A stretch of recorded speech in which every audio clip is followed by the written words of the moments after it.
Right, lads and lasses, I'm Centric Racer, and I'm back on Forza Motorsport 4, continuing on our little King of the Mountain series. Last time, we took this, the Lamborghini Gallardo Superleggera, the first drivetrain swapped car. I had to swap this to rear-wheel drive to get it down into S-Class, and it was absolutely lovely. I really did enjoy driving it, and it actually did pretty well. It did do pretty well. It was a second off the T16, but you know, it was incredible to drive, especially compared to some of the other rear-wheel drive cars. And yeah, it was just not in the 442 bracket. It was miles ahead of that. So what I thought to do is we will go back to four-wheel drive. Now, considering we've had some of the Group B cars, we've had the Audi Quattro as the benchmark car, the one that's actually modified to Group B. We've had the All 37 go up, admittedly, yes, that was rear-wheel drive, but still a Group B car. And we have had the Ford RS 200. That's the correct Ford. So, I thought we'd send another one up. What? Oops, wrong button. What we are going to use is in C-Class, is this. The Peugeot 205. This should be an interesting one. The Peugeot is going to be a little bit of a handful, I reckon. It's small, it's a hatchback, it's mid-engine, it's all-wheel drive, it's light, it's going to have a lot of power. And the tyres are not going to fill me with the hugest amount of confidence. Not only that, I am not allowed to stick on front aero. Yes, this, unfortunately back here, the Peugeot did not have the Group B body kit. So yeah, it's gonna be interesting. I'm of course gonna want Mace tyres, 255s at the all around. Okay, interesting. Engine, we can put in the Peugeot 207 Super 2000 if needs. Actually, is it? Is that the 207 Super 2000? I believe so. Hang on a minute. I'm just going to check quickly. 207. I think it is. Hang on. Excuse me. B-A... U... Oh. Right, let me have a look. It seems so. It seems so that it is the Super 2000 engine. Oops. Unclick that. I've lost my Peugeot. Found me Peugeot. Right, okay, so we do have the rally engine, just in case. Which, like I said, I can't swap that engine in unless I have to. So we'll have to, well, we'll wait and see. Right, weight reduction takes us below a ton. Okay, but we are in B class. I'm gonna ignore that for the time being. Put on some nice suspension. Gearbox, yep. I'm putting the driveline, diff, all important. Right. From no engine parts, we are in B class. If I swap the engine in, we're gonna be mid A. Question is, are we going to get to the top of S1? S1? Oh! The turbos have put us to the top. There we go. Right. We are at the top with just the standard engine. The thing is, it is turbocharged, so that does concern me a little bit. I'm going to have to be a little bit more careful with when I shift up. However, it is to the top of S-Class on its standard engine, 255s all around. It is light, 2,100 pounds, under a ton. That's good. 480 horsepower, so it's not ludicrously overpowered, 375 foot-pounds of torque, so it's actually nice and rounded numbers in this. I don't know how it's going to drive. 205s, notoriously, are awful to drive. So we're going to have to wait and see. Here goes. Blanket. Right. Okay. That was the chair. Right. We are here. Fujimi Kaido, new hill climb. to see if the Peugeot 205 can actually beat a Group B rival. The RS200 is currently leading in the four-wheel drives, with the four-wheel drive cars, with a 431.866. So, it's going to be... I'm curious to see where the Peugeot will stand. I do think it's going to be quick. It's probably going to be quicker than the Audi. It should be quicker than the GMC. But is it going to be sort of R32 pace? I don't know. It might contend with the Porsche Turbo, with the 911 Turbo. But let's wait and find out. Okay, first gear is a little bit of a wrong one. There we go. Right, let's get you. Oh, okay. So far so good. It is actually really nice to drive at the moment. Carrying good speed through the first tunnel. Let's go on the brakes a little bit. There we go. A little bit of the understeer through there. However, it's nothing too bad. Again, I'm just going to be really careful with the turbo. We'll see what the acceleration is like. The gears are actually pretty long, 98 miles an hour.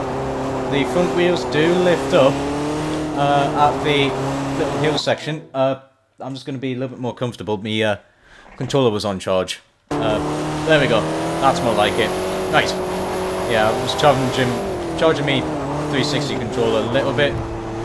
Did a little bit of practice as well. Just get used to the FM4 braking. Nice. Let's head up the mountain. Let's get over that little mound. The turbos actually isn't too bad. Like I said, the gears are pretty long. The base gearbox. I might have been better off with the sport one. However, they're not the worst thing in the world to get you out of there. It's actually very stable, this thing. I am liking it to drive. Yeah, it is actually really, really good to drive. Gonna understeer a little bit through there, but now we're heading up to the 4 hairpins. Let's see if the turbos are gonna lag. So far, not having to deal with rough turbos. Actually really good acceleration in this as well, doing upwards of 60 miles an hour through the small straight between the 4 hairpins. And there we are out of that section. It's been a hot moment since I've gone round Fujimi Kaido, so I've kind of forgotten some of the names. I think we've got the river chicane, actually very good through there, flat out. Of course the acceleration in it is pretty good, so I think we carried about 111 miles an hour, but the corner before, it does understeer, as a lot of the 4-wheel drive cars do. However, it is very lightweight on decent sized tyres. I will give it that. The tyres aren't bad for how light the car is and how small. Was that the door? I don't know if that was the door. No, it wasn't. Yeah, I'm having to keep an ear out for the door. I think I'm expecting a Amazon delivery soon, so just gotta keep an ear out, because I don't know.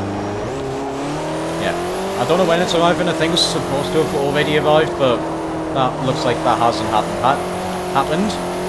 If I can English correctly.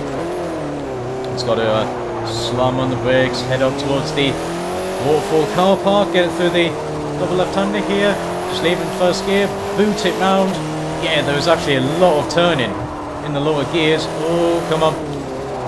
Just got to keep it all under control, and then we can fire it out of the corner and slam on the brakes. And there we are, we can get up here.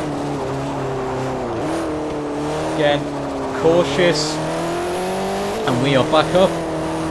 I don't know I can't remember really what the time is like. However, this Peugeot is actually doing really, really well. It is very, very planted. Thankfully, in later Forza games, these become extremely twitchy, and that is not, and you know, that doesn't, it makes it quite an awful car. But back here in FM4, it is absolutely gorgeous to drive. What speeds are we looking at? We're looking about 130 miles an hour. I think some of the other cars were doing about 139, so it's a little bit down on power, but that's not surprising. What it does have though is the low end acceleration, just because of how light it is. Getting through the final couple of corners now. Just boot it up there, do a little bit of four-wheel drifting. It's very nicely through there. Get it round the final corner. Oh, we've got the high end understeer, but across the line, and we have got a 4:35.4. Right, okay. That is faster than the benchmark and the Audi and the Porsche. So we're currently sitting in third place. However, compared to the R32, we need to find another 2 seconds. And I don't really know. Well, now that I know how it drives, I can be a little bit braver on the brakes, on the power, and carry that bit more speed around the corner. Ooh, bogs down a little bit off the line, but it's not too terrible, to be honest. Oh god, nice. Okay, through the first tunnel, we're actually decently, we're decent over the first little crest there. Just gotta lift, slam on the brakes. Oh, only just keep it out the wall. I think really what I've got to do is shift it down into first for a lot of the corners. Yeah, there we go. We got a little bit more speed out of there. Really, I definitely need to shift down a lot more with the Peugeot because of the turbochargers. You know, turbo lag is a big thing, and it will definitely plague this car if I am not careful. So first gear is going to be highly useful.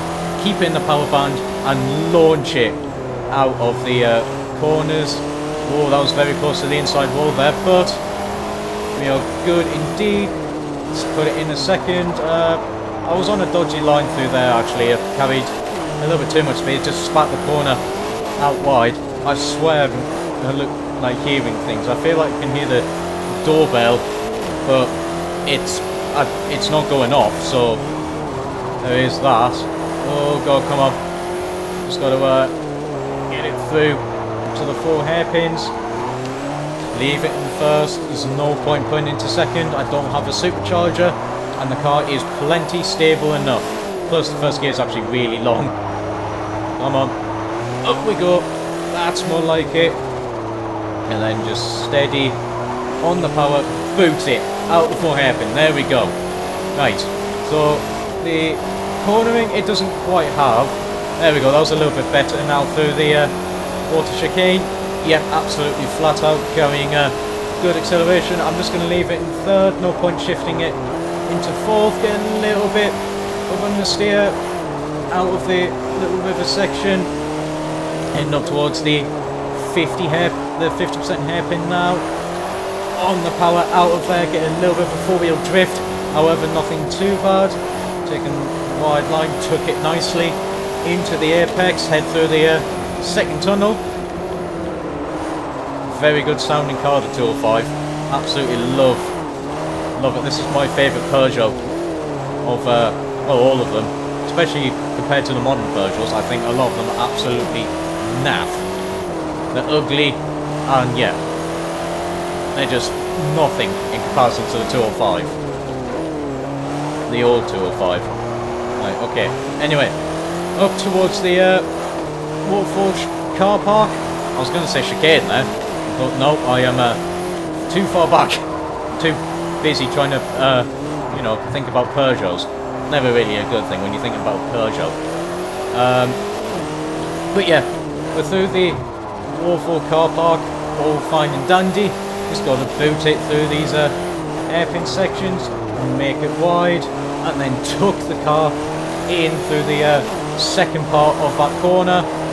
Yeah, we are looking good. Oh, too much understeer there. Carried a little bit too much corner speed, trying to make up some time. But we are through there safely at least. Head up towards the peak of the mountain. Straight. Let's see what speed we're going to get. Run a less wider line this time. Doing pretty well. Let's see, are we going to get more? I'm going to shift. Yeah, it's still 130. Oh, I actually didn't go on the brakes enough there. It's not that I broke too late. I was too cowardly on actually braking as a whole.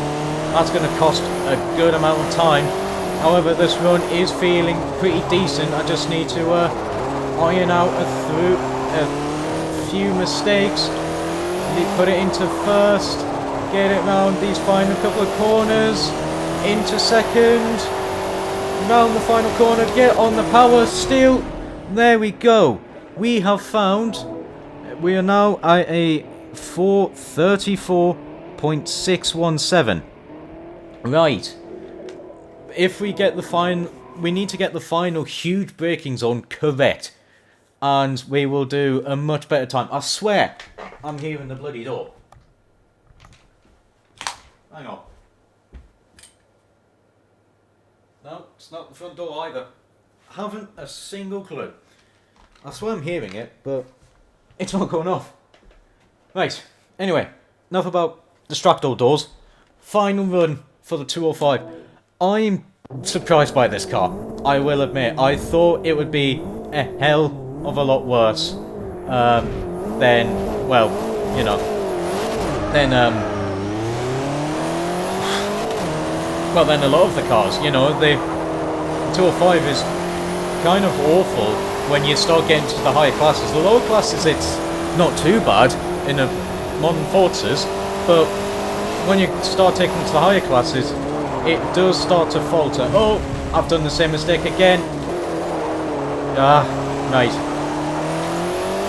I've really got to push the Peugeot now to its absolute limits. We've got big air time over the first sort of little S section, but I am now seriously got to throw caution to the wind and absolutely drive the balls out of the Peugeot. I've got to take big risks really to gain all of the time that I need.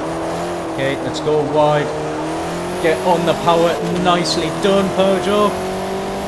Okay, go a little bit later on the brakes. Get it nicely tucked through the left-hander there. Go a little bit later on the power. Get myself a better run for this corner. Leave it in second. Yep, much better through that sector this time as well. Going to break that a little bit later. I'm going to have to shift it down into first. The corner's a little bit too narrow for that. Let's get you into third. Oh, right, up towards the 4 hairpins now. Let's really just push the Peugeot. I'm going on the power a lot earlier than before, just to try and save whatever time I can. Save hundredths of a second, and you know that will lead to tenths of a second. And if I do it enough, that might lead to an entire second, but highly unlikely. Out the 4 hairpins now. Head up towards the river chicane. Oh, a little bit of understeer, but we can take this corner flat out. There we go. Straight line it as much as possible. Lose as little cornering speed as possible. Head up towards the right-handed and swing it into the 50% hairpin, like so, and then boot it out the corner. I felt the wheels going a little bit there, starting to just lose a little bit of traction. However, it is nothing too bad. Through the second tunnel, the car actually lifting a little bit. Stamp on the power out of the tunnel. Once I've made it past the corner, go into first gear, go up the small crest there, shift you back into second. Oh god, the front end just not really wanting to turn in there. Head up towards the waterfall car park now. Get up the mountain, Peugeot. This is a little bit what you were designed for. Well, actually no, you were designed to go rallying, and then they made a Pikes Peak version of you. Oh come on, too much understeer there. I am really pushing the Peugeot to its limit. Now that I had a really scruffy start of the run, I have got to throw the Peugeot around these corners. Let's go wide and then tuck it in. for the next part. There we go. Right, I just need to be a little bit more cautious through this very quick right-hander. Whoa. Played it very risky with the wall there. And then back on the power we go. Stamp on the brakes, get it round this hairpin. I probably didn't need to shift into first, I'm just booting it. Felt the tyres start to let go a little bit. I'm going to lose a little bit of time there. Let's get this corner right now. Oh, the car slid a little bit. Come on, slow down Peugeot. Much better this time. That is, now I managed to get that corner right, that should save us a little bit of time. Come on. Into second. You can see, you know, the Peugeot absolutely being thrown around here. Just got a couple more corners to go.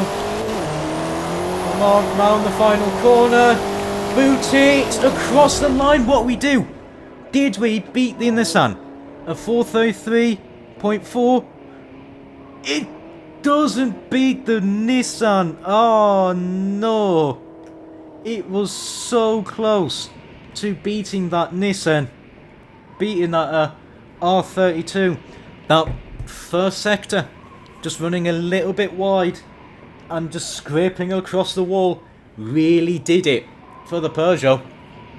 I reckon that final run had a 432 potential in it. I easily lost more than half a second just from that first sector.